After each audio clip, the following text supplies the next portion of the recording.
السلام علیکم پاکستان، حمید نقیبی آپ کی خدمت میں حاضر ہے۔ ناظرین، اگر آپ چند سال پہلے کسی سے یہ کہتے کہ ایک امریکی صدر کا خاندان کرپٹو کرنسی کے ذریعے اربوں ڈالر کمائے گا تو شاید کوئی اس بات پر یقین نہ کرتا، لیکن 2025 اور 26 میں بالکل ایسا ہی ہوتا ہوا نظر آیا۔ جب ڈونلڈ ٹرمپ دوبارہ وائٹ ہاؤس پہنچے تو دنیا کی نظریں ان کی خارجہ پالیسی، چین کے ساتھ تعلقات، ایران کے خلاف حکمت عملی اور امریکی معیشت پر تھیں، لیکن پس منظر میں ایک اور کہانی لکھی جا رہی تھی، ایک ایسی کہانی جس کا تعلق نہ جنگ سے تھا، نہ سفارت کاری سے اور نہ ہی روایتی کاروبار سے۔ یہ کہانی کرپٹو کرنسی کی تھی، اور اس کہانی کے مرکزی کردار خود ٹرمپ، ان کے بیٹے ایرک ٹرمپ اور ڈونلڈ ٹرمپ جونیئر اور ٹرمپ خاندان کے کئی دیگر افراد تھے۔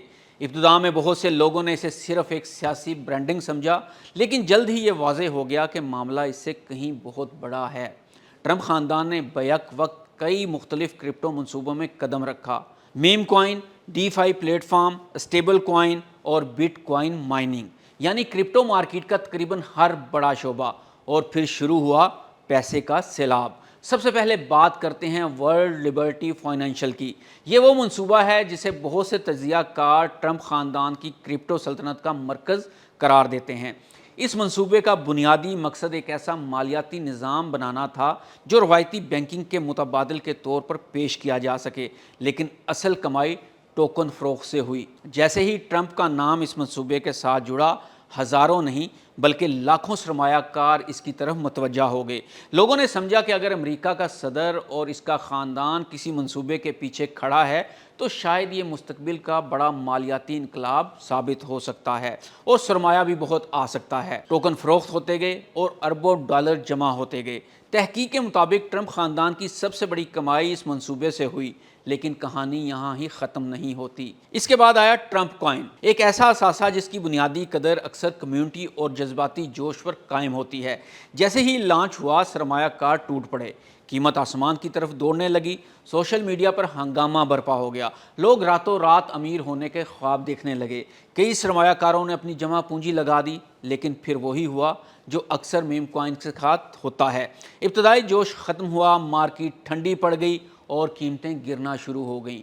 کچھ اندازوں کے مطابق یہ کوائن اپنی بلند ترین سطح سے 90% سے بھی زیادہ نیچے آ گیا۔ یہاں ایک عجیب تضاد سامنے آتا ہے۔ بہت سے عام سرمایہ کار نقصان اٹھا رہے تھے، مگر منصوبے کے بانی اور اندرونی حلقے پہلے ہی بڑی کمائی کر کے نکل چکے تھے۔ اب سوال پیدا ہوتا ہے کہ آخر ٹرمپ خاندان نے اتنی بڑی رقم کمائی کیسے؟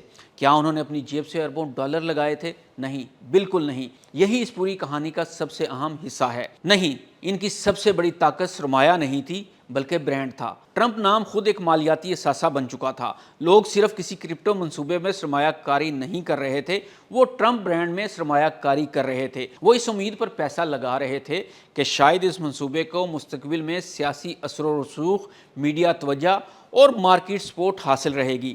لیکن اصل پروڈکٹ صرف کرپٹو نہیں تھا، اصل پروڈکٹ اعتماد تھا، اور اعتماد کی یہی طاقت اربوں ڈالر میں تبدیل ہوتی چلے گئی، کیونکہ لوگ ان کے ساتھ جڑتے گئے، سرمایہ کاری کرتے گئے اور یہ امیر سے امیر ہوتے گئے۔ لیکن کہانی کا ایک اور اہم کردار بھی ہے، ایرک ٹرمپ۔ بہت سے مبصرین کے مطابق کرپٹو سلطنت کے روزمرہ آپریشنز میں ایرک ٹرمپ کا کردار انتہائی اہم رہا ہے۔ اس طرح ڈونلڈ ٹرمپ جونیئر بھی متعدد منصوبوں کی نمایاں چہروں میں شامل رہے ہیں، یہاں تک کہ بعض رپورٹس میں بیرن ٹرمپ کا نام بھی مختلف منصوبوں کے ساتھ جوڑا گیا۔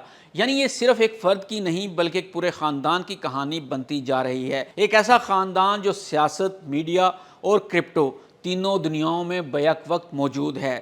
پھر منظر پر آتا ہے امریکن بٹ کوائن۔ یہ منصوبہ صرف کرپٹو ٹوکن بیچنے تک محدود نہیں تھا، بلکہ اس کا تعلق براہ راست بٹ کوائن مائننگ سے تھا۔ دوسرے الفاظ میں یہ ڈیجیٹل سونا نکالنے کی ایک کوشش تھی۔